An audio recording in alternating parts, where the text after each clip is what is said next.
Dr. Han Sol-Lee stared at her computer screen in the dark laboratory. The numbers didn't make sense. She had checked them 3 times already, but the gravitational readings kept showing the same strange pattern. Something was disturbing Earth's gravity field, and it wasn't natural. She reached for her phone and called her longtime colleague, Dr. Kita Park. Even at 2 a.m., he answered on the 3rd ring. "Kita, you need to see this data right now," she said, her voice steady despite her racing heart. 20 minutes later, Kita rushed into the laboratory, his white hair messy and his glasses slightly crooked. He looked at the screen over Han Sol's shoulder, and his eyes widened. "These readings, they're like nothing we've ever seen before. Look at this pattern." Han Sol pointed to a wave-like formation on the graph. "It's as if something massive is trying to hide its presence by bending the gravitational field around itself. But that's impossible with our current technology." They spent the next few hours analyzing the data. The disturbances were happening in a clear pattern, moving closer to Earth with each passing day. When they mapped the anomalies onto a 3D model of Earth's orbit, they saw something that made them both sit in silence for several minutes. "It looks like a fleet," Kita finally said, his voice barely above a whisper. Han Sol nodded slowly. "A fleet that's trying very hard to hide from us, but they don't understand Earth's gravity well enough to do it properly." When they presented their findings to the International Science Board the next morning, most of their colleagues laughed. Dr. Yang from MIT called it a sensor malfunction. Professor Wilson from Cambridge suggested they check their equipment for errors. But Han Sol and Kita knew they were right. They kept monitoring the anomalies, gathering more data, and refining their analysis.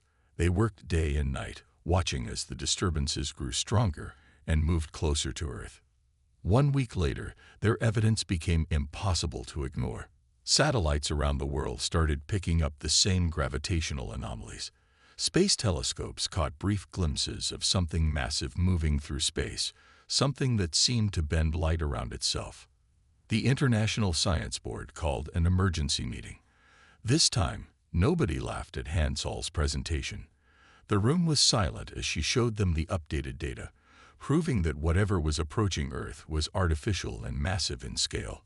"Based on our calculations," Han Sol explained, pointing to a chart, "these objects are using some kind of gravity manipulation technology to travel through space. But here's the interesting part. They seem to be struggling with Earth's gravitational field. It's much stronger than they expected." Kaita stepped forward to add his analysis. "We think they're used to a much lower gravity environment. Their technology appears designed for a world with about 1/3 of Earth's gravitational pull." As if to prove their point, at that exact moment, their instruments detected a major disturbance. One of the approaching objects had briefly lost its gravity masking ability, becoming visible to every telescope pointed at that section of space. The image was clear, a massive ship, unlike anything humans had ever built. The room erupted in chaos. Scientists pulled out their phones, made calls, and shouted questions. But Han Sol stayed calm, watching the data stream across her tablet. She knew this was just the beginning. "We need to prepare," she announced, her voice cutting through the noise. "They're coming, and they don't understand what they're getting into. Earth's gravity isn't just our natural feature, it's our first line of defense." As the government officials were notified and emergency protocols were activated, Han Sol and Kita returned to their laboratory. They had work to do. The next few days would change human history forever, and they needed to understand as much as possible about these visitors before they arrived. The first contact with an alien civilization was about to happen, and Earth's gravity was about to teach them a lesson they hadn't expected. Captain Jin Woo Kang floated in the International Space Station's observation module, his eyes fixed on Earth below. After 15 years in space, he thought he had seen everything. He was wrong. "Captain, you need to see this," called Yoo-Jin Kim, the station's communications specialist. Her voice carried an unusual edge of concern. Jin Woo pushed off the wall and glided through the station to the communications room.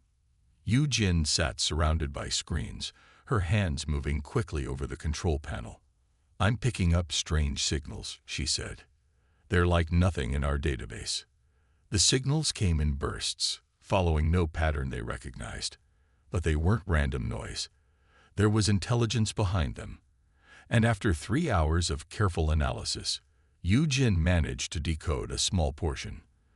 "They're having problems with their calculations," she explained, showing Jin Woo the translated data. "Look at these numbers. They keep adjusting their approach vectors. Something isn't matching their predictions." Jin Woo studied the data, his military training kicking in. "They expected different conditions," he said slowly. "Their ships are struggling with our gravity." Just then, something caught his eye through the window.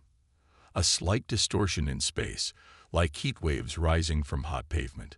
But they were in space. There shouldn't be any heat waves. "Record everything," he ordered, pointing his camera at the phenomenon. Through the lens, he watched as the distortion grew larger. For a brief moment, the camouflage failed, and they saw it, a massive ship, sleek and alien, its surface reflecting the distant sunlight. "Send this to Earth immediately," Jin Woo commanded. "Priority channel to Space Command."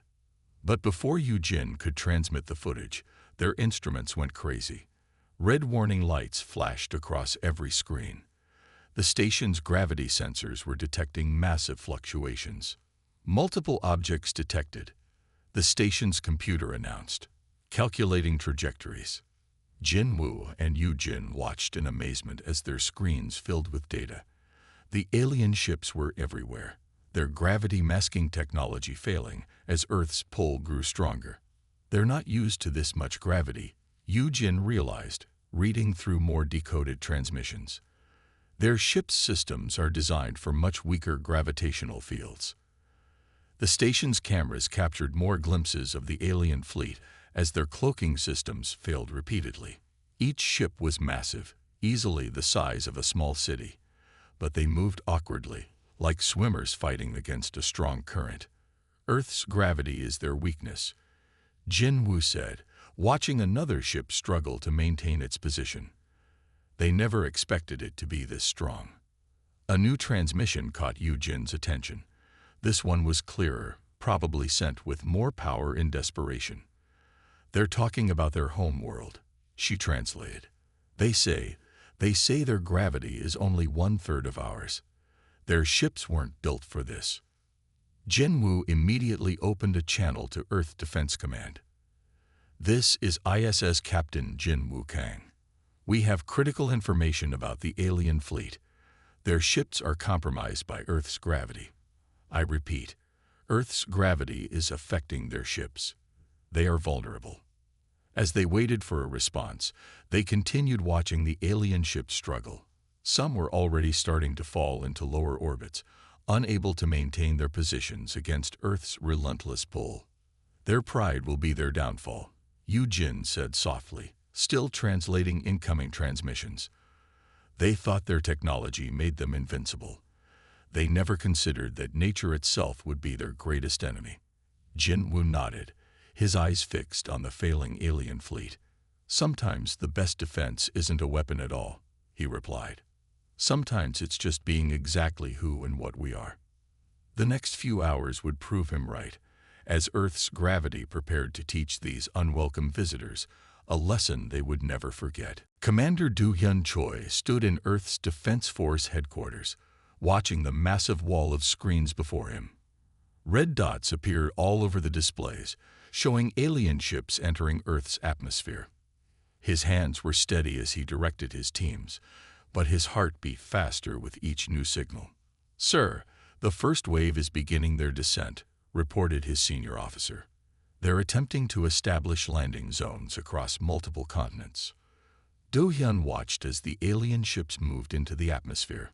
Their massive vessels, each one larger than an aircraft carrier, struggled against Earth's pull. The ships that had looked so graceful in space now moved like stones in water. "Tracking system shows severe instability in their flight patterns," announced the sensor officer. They're burning through their power trying to stay airborne. The first sign of real trouble came when a ship over the Pacific Ocean began to wobble. Its engines flared bright blue as it fought against gravity, but it was a losing battle. The alien vessel, designed for a world with much weaker gravity, couldn't maintain its position. "All stations, report," Du Hyun commanded, his voice calm despite the chaos unfolding on the screens. "Sir, their ships are failing across all sectors. Their technology wasn't built for Earth's gravitational force. They're falling out of the sky." One by one, the alien ships lost their battle with Earth's gravity. Some managed emergency landings in remote areas. Others crashed into the oceans. The mighty invasion fleet that had looked so threatening in space was being defeated not by human weapons, but by the simple fact of Earth's natural gravity.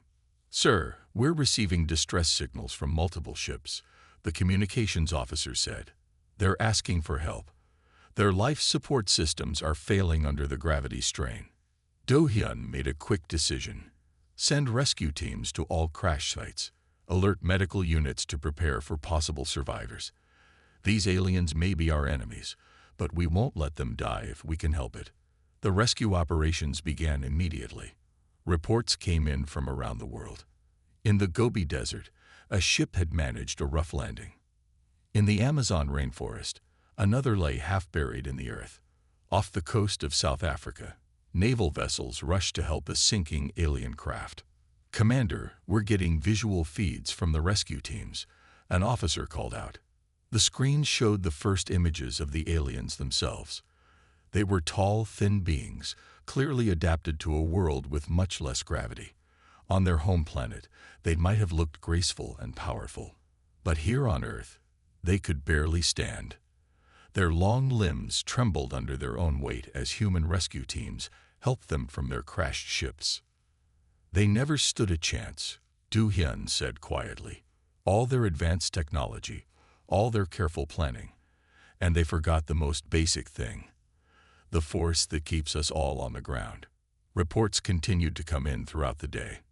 Not a single alien ship had managed to establish a proper landing zone. Earth's gravity had turned their invasion into a disaster, but it had also given humanity a unique opportunity. "Sir, what are your orders regarding the survivors?" his deputy asked. Do Hyun looked at the screens showing aliens being helped by human rescue teams. "We treat them with respect," he said firmly. "Today they learned that they can't conquer Earth. Maybe tomorrow we can teach them how to be our friends instead." As night fell, the great alien invasion had become something very different. Instead of a war, it had become a rescue mission. Earth's gravity had not only defended humanity, but had also created a chance for peace, if both sides were wise enough to take it. Dr. Sun Mi-baek adjusted her protective suit as her helicopter descended toward the crash site in the Mongolian steppes. The alien ship lay half buried in the ground, its sleek surface reflecting the morning sun. As head of xenobiology, she led the first contact team, but nothing in her years of training had prepared her for this moment. Military officer Tai Wan-no stood beside her, coordinating with his security team through his headset. "The perimeter is secure, Doctor. The aliens appear to be in distress, but show no signs of aggression." The helicopter landed a safe distance from the crashed vessel. Sun Mi's team of medical experts and scientists followed her across the grassy plain. The morning wind carried the scent of metal and strange, burning chemicals from the ship. "Remember," Sun Mi instructed her team, "these beings come from a world with only 1/3 of Earth's gravity. Every movement is extremely difficult for them. We must proceed with caution and compassion." As they approached the ship, they saw the first alien through a crack in the hull. The being was struggling to move, its tall, slender frame trembling under Earth's stronger gravity. Its limbs, nearly twice the length of a human's, seemed to bend under their own weight. "We come in peace," Sun Mi announced through the universal translator device. "We are here to help." The alien's response came as a series of musical tones, quickly converted by the translator. "Our systems, failing. Bodies, too heavy. Help, needed." Taiwan signaled his medical team forward. They carried special lightweight stretchers designed after studying the initial alien transmissions. "We need to get them to the gravity-controlled medical facility," he said. "They won't survive long under these conditions." The rescue operation proceeded carefully. Each alien needed at least 4 humans to help them move. Their bodies, evolved for a much lighter world, struggled with every movement. What would have been a simple step on their home planet required enormous effort on Earth. "Their muscle density is remarkable," Sunlight noted as she examined one of the aliens. "On their world, this would make them incredibly strong and agile. But here, those same muscles can barely support their weight." The team worked through the morning, helping 11 aliens from the ship. Each one was placed on a stretcher and carefully transported to waiting aircraft equipped with gravity-reducing technology developed by Dr. Hansol Lee's team. One alien, who introduced itself as Sky Singer, managed to communicate more clearly with Sunmai. "We did not expect such strength in your world," it said through the translator.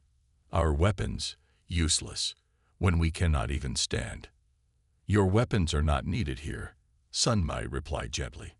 "We offer help freely. Perhaps we can learn from each other instead." In the medical facility, the aliens were placed in special chambers where the gravity was reduced to match their homeworld. Sunmai watched as their movements became fluid and graceful in the familiar conditions. "Look at them now," she said to Taiwan. "In their natural gravity, they're magnificent beings. We were never meant to be enemies." Taiwan nodded, watching the aliens move easily in their chambers. "Sometimes the greatest victories come without firing a single shot," he replied. "Earth's gravity won this battle, but humanity's compassion might win something much more valuable." As the day ended, Sunmai began writing her first report on Earth's new visitors. The invasion had failed, but perhaps something far more important had begun.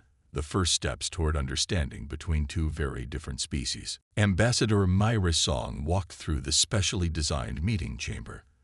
The room had been built with 2 distinct gravity zones, one normal Earth gravity where she stood, and another at 1/3 Earth's gravity where the alien representatives would sit. A transparent barrier separated the 2 sections, allowing face-to-face discussions while maintaining different gravitational fields. Dr. Jae-Hwan Ryu, her diplomatic advisor, checked the translation devices one final time. "Everything is ready, Ambassador," he said, adjusting his formal suit. "The alien commander has agreed to our terms for the meeting." The alien delegation entered through their designated door. Their leader, who had taken the translated name Starwalker, moved gracefully in the reduced gravity of their section. In the proper gravitational field, Starwalker stood nearly 3 meters tall, with silvery skin that seemed to shimmer in the light. "Welcome to Earth," Mayray said, bowing slightly. "We appreciate your willingness to engage in peaceful dialogue." The translator converted Starwalker's musical tones into clear words. "We came as conquerors," the alien leader admitted. "We leave as supplicants. Your world's mighty embrace has taught us humility." Mayray sat down at the conference table, facing the alien delegation. "Tell us about your world," she said. "Help us understand what brought you across the stars to Earth." Starwalker's large eyes seemed to dim. "Our world is dying. Our sun grows unstable. We searched the galaxy for a new home, but we were arrogant. We thought our advanced technology made us superior. We did not understand that nature itself would be our greatest opponent. Your world has 1/3 of Earth's gravity," Jae-Hwan said, consulting his notes. "Perhaps we could help you find a more suitable planet." Starwalker's tone changed, showing what the translators indicated was hope. "You would assist us after we attempted to invade your world." Mayray smiled. "Earth's gravity stopped your invasion more effectively than any weapon could have. Now we have a choice. We can be enemies, or we can be allies. Our scientists have already learned much from studying your gravity manipulation technology. Perhaps together, we can find solutions that benefit both our peoples." The alien leader conferred briefly with its advisors. Our ships cannot operate properly in your gravity, Starwalker said. But your Mars, its gravity is closer to our needs. If we could establish a colony there. A Mars colony could be just the beginning, Myray responded. We have the heavy gravity technology you lack, and you have space travel capabilities far beyond ours. Together, we could explore the galaxy, finding suitable worlds for both our species. The meeting continued for several hours as they discussed possibilities for cooperation. The aliens shared information about their dying world, and the humans proposed various solutions for helping their species survive. At the end of the meeting, Starwalker performed what the translators identified as a gesture of deep respect. We came to take your world by force, the alien leader said. Instead, you offered to help us find a new one. Perhaps Earth's gravity did more than stop our invasion. It may have saved both our peoples. As Myray watched the alien delegation leave, she turned to Jawan. Sometimes the greatest diplomatic victories come from unexpected places, she said. Who would have thought that simple gravity would lead to peace between worlds? Jawan nodded, already making notes for their report to the United Earth Council. The universe has strange ways of bringing people together, he replied, even if it has to knock them down first. Dr. Hansol Lee stood in her new laboratory, studying the alien gravity device before her. The machine, a gift from their former invaders, held secrets that could change human understanding of physics forever. Next to her, the alien scientist Light Seeker moved gracefully in the special low-gravity field that surrounded their workstation. Your gravity technology is remarkable, Hansol said, watching readings flow across her screens. But it has limits. Together, perhaps we can make it better.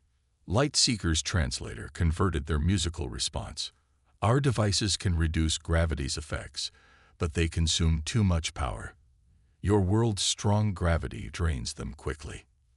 For 3 months, Hansol and Light Seeker had worked together, combining human and alien knowledge. Captain Yunji Bion supervised their work, ensuring both safety and security as they built the first joint research facility. Look at this, Hansol pointed to a new design on her computer. If we combine your gravity manipulation with Earth's advanced power systems, we might solve the energy problem. Light Seeker studied the design, their silver skin shimmering under the laboratory lights. Yes.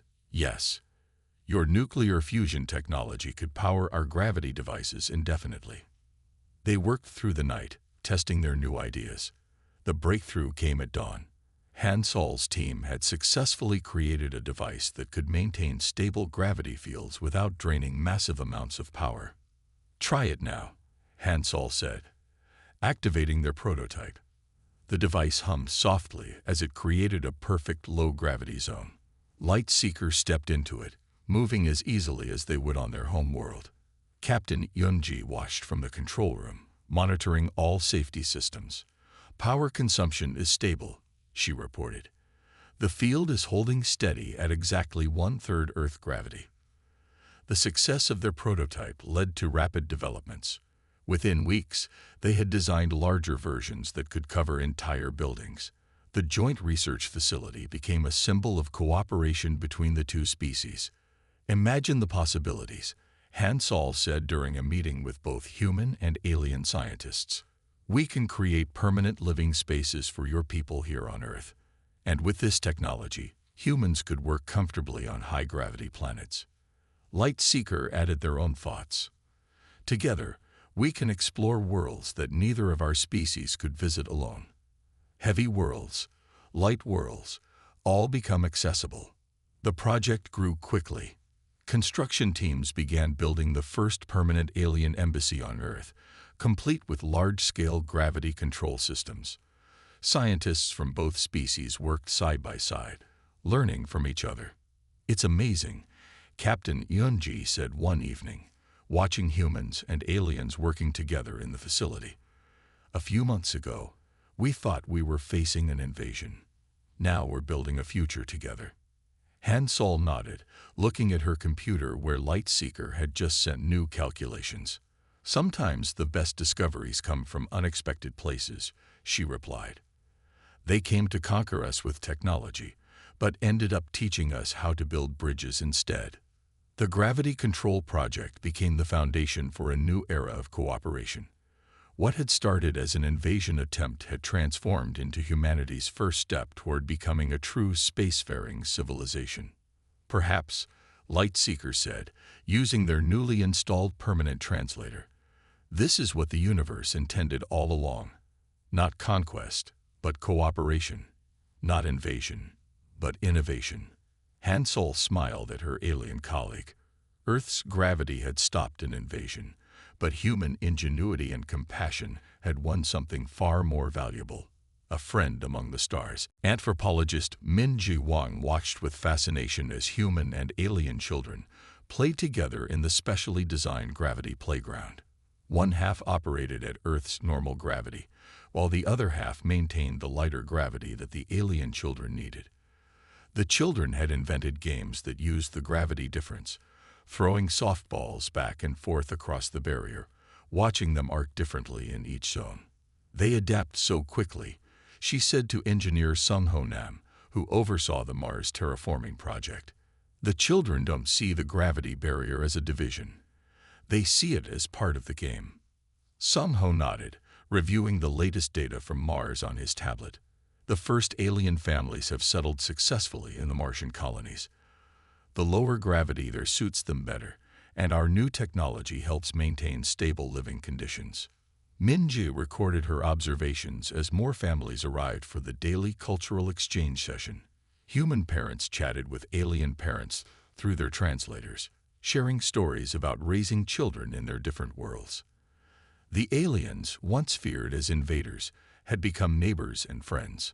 "Did you see the new art exhibition?" Min-Ji asked, pointing toward the community center. Inside, human and alien artists had created sculptures that could only exist in varying gravity fields. Some pieces floated in low gravity, while others used Earth's stronger pull to create unique effects. "The mixing of our cultures has produced unexpected beauty," Sung Ho replied. "Who would have thought that a failed invasion would lead to this?" In the teaching area, alien instructors shared their knowledge of space travel with human students, while human teachers helped alien children understand Earth's complex ecosystems. The aliens' natural ability to think in 3 dimensions made them excellent astronomy teachers, while humans' experience with varying Earth environments helped the aliens understand planetary adaptation. Min-Ji watched as an alien child carefully handed a small plant to a human child. "It's from our world," the translator conveyed the alien child's musical speech. "It grows sideways in your gravity. Isn't that interesting?" The human child nodded enthusiastically, already planning where to put the strange plant in their gravity garden. Such exchanges had become common, with both species sharing pieces of their worlds. "The Mars project is ahead of schedule," Sung Ho reported, showing Min-Ji the latest images. "The alien engineering techniques have helped us create stable habitats much faster than we could have alone. Their understanding of gravity manipulation has revolutionized our construction methods." The afternoon brought a special celebration as the community gathered to mark the first anniversary of the Cultural Exchange Center. Humans and aliens shared traditional foods, each species in their own gravity zones, but coming together in the spirit of friendship. "A year ago, I was studying theoretical first contact scenarios," Min-Ji said, watching the celebration. "Now I'm documenting the reality of 2 species learning to live together. They came as invaders but became our teachers, and we became theirs." As the day ended, Min-Ji made her final notes. The failed invasion had given both species something precious: a chance to learn from each other. Earth's gravity had stopped a war before it began, and in doing so, had helped create something far more valuable: a peaceful bridge between 2 worlds. Sung Ho looked up at the Martian colonies visible through the center skylight. "Sometimes," he said, "the best discoveries come from our biggest mistakes. They tried to conquer Earth but found a new home and new friends instead." 5 years had passed since the day alien ships first struggled against Earth's gravity. In the grand auditorium of the Nobel Institute, Dr. Han-Sol Lee and her alien colleague Lightseeker prepared to receive the Nobel Prize for Physics. Their groundbreaking work in gravitational manipulation had changed both human and alien societies forever. Ambassador Myra Song watched from her seat in the front row. Tomorrow, she would travel to Mars to oversee the opening of the first permanent alien embassy. The red planet, with its lighter gravity, had become a thriving center of cooperation between the two species. "Our failure was our greatest success," Lightseeker said during their acceptance speech, their musical tones translated perfectly by the latest universal translator. "We came to Earth as conquerors, but your planet's gravity taught us humility. In return, you taught us friendship." Han-Sol stepped forward to add her words. "5 years ago, we were preparing for war. Today, we are preparing for a journey to the stars together. Our combined knowledge has opened paths neither species could have found alone." In orbit around Mars, the new Joint Space Station served as the headquarters for the Interstellar Exploration Initiative. Human astronauts and alien space travelers worked side by side, planning missions to distant stars. Their different natural adaptations to gravity had become an advantage. Each species could explore environments the other found challenging. On Earth, the Gravity Research Center had become the largest scientific facility ever built. Inside its walls, scientists from both worlds studied the force that had first kept them apart, but now brought them together. The center's variable gravity zones allowed both species to work comfortably, sharing knowledge and making discoveries that benefited all. "The universe has a strange sense of humor," Ambassador Myra said during the celebration dinner. "Our strongest natural defense became the foundation of our strongest alliance." The evening's events were broadcast across Earth and Mars, where millions of humans and aliens watched together. In the Martian colonies, children of both species played in the natural gravity that suited them all. Schools taught the history of the failed invasion as a lesson in understanding and cooperation. Lightseeker raised a glass in the traditional human gesture they had learned. "To gravity," they said, "the force that stopped our ships but lifted our spirits." And to the humans, who met our aggression with compassion. Han-Sol smiled at her friend and colleague. "To the future," she added, "to the stars we will reach together." Later that night, as the celebration continued, reports arrived from the deep space expeditions. The joint human-alien teams had discovered new worlds that could support life. Some had gravity like Earth, others like the alien homeworld. There would be room for everyone among the stars. Ambassador Myra reviewed the plans for tomorrow's embassy opening on Mars. The building was a marvel of engineering, using the gravity manipulation technology that had started as a weapon but had become a tool for peace. The embassy would stand as a symbol of how far both species had come. "Our greatest victories," she said to herself, "are the ones we never knew we needed." As Earth turned beneath the stars, two civilizations that had once faced war now looked to the future together. The force of gravity that had stopped an invasion had started something far greater, a partnership that would reach beyond the stars.